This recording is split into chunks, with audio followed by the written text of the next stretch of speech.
नमस्कार दोस्तों, Shri Krishna coaching centre में आप सभी का स्वागत है। दोस्तों, हमारी साइकोलॉजी की सीरीज़ चल रही थी और साइकोलॉजी की सीरीज़ में पिछली क्लास में हम अधिगम के निहितार्थ पढ़ रहे थे, अर्थात अधिगम के संप्रत्यय पढ़ रहे थे। विलियम जेम्स ने जो अधिगम के संप्रत्यय हैं उनका उल्लेख 1890 में अपनी लिखित पुस्तक द प्रिंसिपल ऑफ साइकोलॉजी में किया था। ठीक है, मुख्य रूप से उन्होंने 6 अधिगम के संप्रत्यय बताए थे, जिसमें से हमने आत्म प्रत्यय पढ़ लिया था, अभिवृत्ति या मनोवृत्ति पढ़ ली थी और हमने रुचि को भी पढ़ लिया था। आज हम पढ़ेंगे अभिरुचि, अभिक्षमता या अभियोग्यता। ठीक है दोस्तों, तो हमने आत्म प्रत्यय को अच्छी तरह से देख लिया था। आत्म प्रत्यय 2 प्रकार के होते हैं, वास्तविक प्रत्यय और आदर्शात्मक। इसके अलावा अभिवृत्ति या मनोवृत्ति को भी हमने अच्छे से जान लिया था। ठीक है, थर्स्टन के अनुसार आपको ध्यान रखनी है। थर्स्टन ने 2 ही मनोवृत्ति बताई है, एक सकारात्मक मनोवृत्ति और एक होती है नकारात्मक, यानी कि धनात्मक और ऋणात्मक। जबकि मनोवृत्ति 3 प्रकार की होती है और मनोवृत्ति अर्जित व जन्मजात दोनों होती है, इस बात को भी ध्यान रखना है। ठीक है, इसके बाद में हमने रुचि को पढ़ा था और रुचि में हमने पढ़ा था कि रुचि वह व्यवहार होती है जो स्वेच्छा से ग्रहण किया जाता है। इसके अलावा रुचि व्यक्तिगत होती है, इस बात को भी ध्यान रखा है। और रुचि जन्मजात व अर्जित दोनों होती है, इस बात को भी आपको ध्यान रखना है। आज हम पढ़ेंगे अभिरुचि को।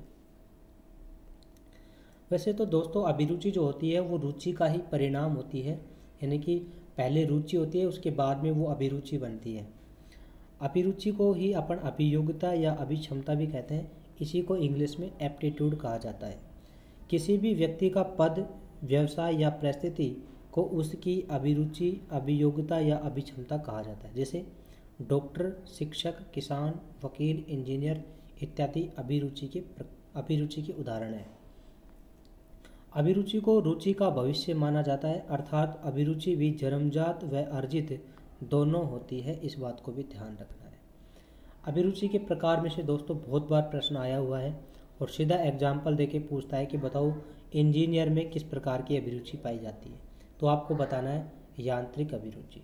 ठीक है, तो यहाँ से मैंने 1 क्यू भी लगा रखा है, यानी कि यहाँ से एक प्रश्न आने की संभावना लगभग होती है रीट में। तो चलिए अपन इसको पढ़ते हैं आगे। पहला जो प्रकार है इसमें वो है यांत्रिक अभिरुचि। इसके सीधे एग्जाम्पल मैंने लिख रखे हैं, इंजीनियर, मिस्त्री, चालक, इन सभी में यांत्रिक अभिरुचि होती है।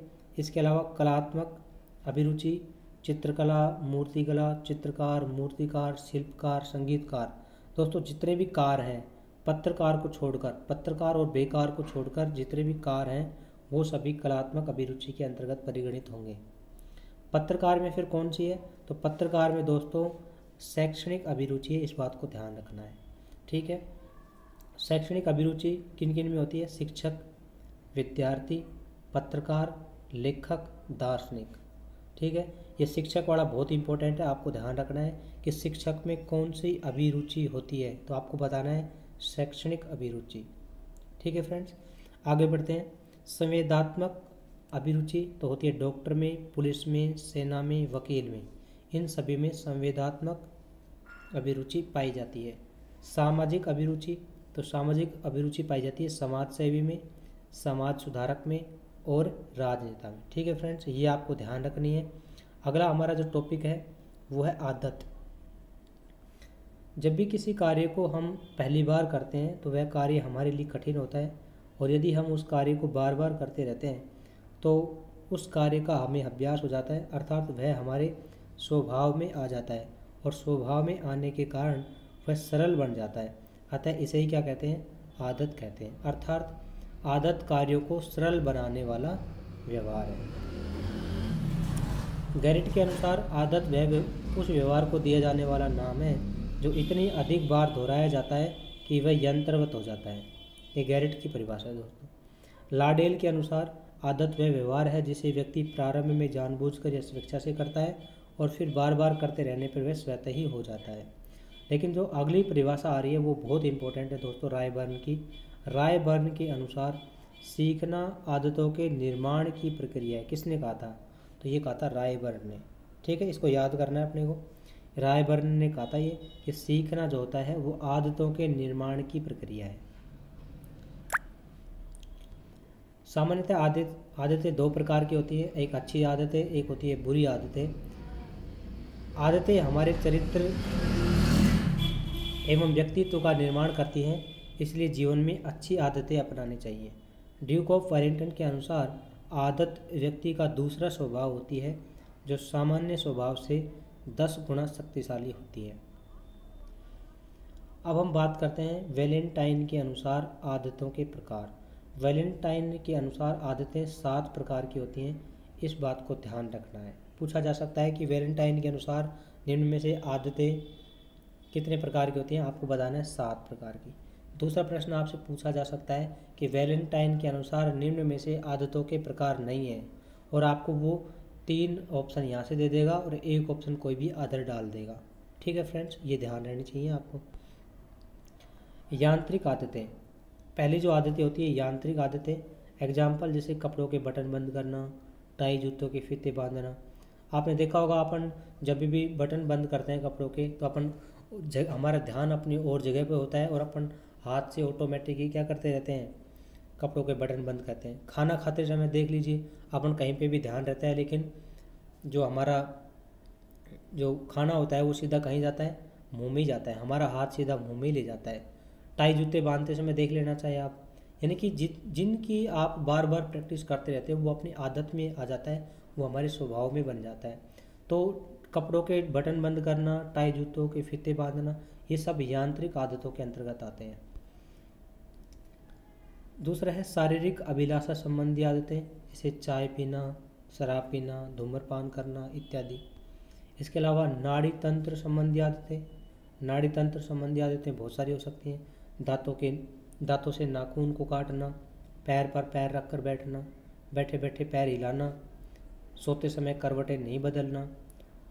ठीक है दोस्तों, हाथ पैरों को पत्थर से रगड़ना, यानी कि अपन वो करते हैं ना नहाते समय तो पैरों को अपन पत्थर से नीचे खींचते हैं, तो वो बता रहा है ये भी क्या है, आदत के प्रकार में आता है। कौन सी आदत है ये नाड़ी तंत्र संबंधी आदतें हैं। ठीक है, खड़े होने का तरीका, आपने देखा होगा इंटरव्यू में फर्स्ट पॉइंट यही होता है कि जब भी इंटरव्यूअर होता है वो यही चेक करता है कि भी स्टूडेंट खड़ा कैसे है। अगर आप लड़के हो यानी कि पुरुष की श्रेणी में आते हो तो आपको जो हाथ है वो पीछे बंद कर रखने चाहिए, और अगर आप महिला की कैटेगरी में यानी कि आप लड़की हो तो आपको हाथ जो है वो आगे बांध के रहने चाहिए। ठीक है फ्रेंड्स, ये ध्यान रखने वाली बात है। ये नाड़ी तंत्र वाली जितनी भी सारी बातें हैं, बिना नज़रें मिलाए बात करना, नोट गिनते समय उंगली को मुंह में डालना, किताब का पन्ना उलटते समय उंगली को मुंह में डालना, पेन चबाना, ऊपर पैर करना, मुंह के हाथ लगाकर बैठना। दोस्तों ये सारी जो बातें हैं ये नाड़ी तंत्र के दोष के अंतर्गत आते हैं। इस प्रकार की जो मुख्य रूप से वास्तुशास्त्र के अकॉर्डिंग अपन देखें तो वास्तुशास्त्र के अकॉर्डिंग 21 प्रकार के नाड़ी दोष बताए हैं, जिनमें से मैंने 10-12 आपको बताने का प्रयास किया है। इसके अलावा चौथी जो आदत है वो भाषा संबंधी आदतें हैं, यानी कि अशुद्ध बोलना, अपशब्द बोलना, ठीक है, तकिया कलाम करना, यानी कि वर्ड को रिपीट करना बार बार। विचारों संबंधी आदतें, यानी कि अच्छे विचार, बुरे विचार। नैतिक आदतें, यानी कि बड़ों का सम्मान करना इत्यादि। और 7वीं जो आदत है वह है भावना संबंधी आदतें, यानी कि दया का भाव, सहयोग का भाव, प्रेम, सहानुभूति का भाव। ठीक है, तो कहा भी गया है कि जिसकी रही भावना जैसी, प्रभु मूरत मन देखे वैसे। दोस्तों इसके अलावा हम बात करते हैं सामाजिक कौशल की। सामाजिक कौशल जो अंतिम संप्रत्यय हमारा बचा हुआ है वह सामाजिक कौशल। समाज में कोई भी व्यक्ति किस प्रकार से जीवन यापन करता है वो उनके जीवन जीने के कौशल को दर्शाता है। MP मुफात के अनुसार जीवन जीना एक सुंदर कला है जो सामाजिक वातावरण से आती है। दोस्तों बहुत लोग ऐसे कहते हैं कि ये जो प्रश्न आते हैं ये कहाँ से आ रहे हैं, तो दोस्तों अधिकांश बुक में आप देखोगे तो ये मैटर आपको मिलेगा ही नहीं। तो MP मुफात की जो ये डेफिनेशन है बहुत बार एग्जाम में आ चुका है। तो जीवन जीना एक सुंदर कला है जो कहाँ से आती है, वो सामाजिक वातावरण से आती है। किसने कहा था? MP मुफात ने कहा था। जिस सामाजिक वातावरण में एक व्यक्ति निवास करता है वह व्यक्ति उस सामाजिक वातावरण में अपनी आवश्यकताओं की पूर्ति के लिए जिस कुशलता से कार्य करता है और उन कार्यों से समाज की अपनी पहचान बनाता है जो उस व्यक्ति को सामाजिक सरोकार से जोड़ती हैं, सरोकार यानी कि व्यवहार से जोड़ती हैं, तो ऐसे व्यक्ति में निम्न गुण होने आवश्यक होते हैं। पहला गुण है जिसमें एडजस्टमेंट करने की कैपेसिटी यानी कि समायोजन क्षमता। उसमें क्या होनी चाहिए? समायोजन क्षमता, मिलनसारिता होनी चाहिए, उच्च आकांक्षा स्तर होना चाहिए, नेतृत्व क्षमता होनी चाहिए यानी कि लीडरशिप का गुण होना चाहिए, सहयोगी भाव होना चाहिए, सामाजिक सेवा की भावना होनी चाहिए, विनम्र भाव होना चाहिए, इसके अलावा आदर्श व्यवहार होना चाहिए, मेहनत व कार्यों के प्रति सकारात्मक रहना चाहिए और संतोषी प्रवृत्ति का होना चाहिए। ठीक है दोस्तों, ये थे हमारे अधिगम के संपूर्ण संप्रत्यय, मुख्य रूप से 6 थे। और अगले चैप्टर में हम बात करेंगे अधिगम के प्रमुख सिद्धांतों से। दोस्तों, इस बात की गारंटी है कि यहाँ से एक प्रश्न हमेशा ही आता है और निश्चित रूप से पूछा जाएगा। ठीक है दोस्तों, मिलते हैं अगली क्लास में। ठीक है, तब तक के लिए धन्यवाद।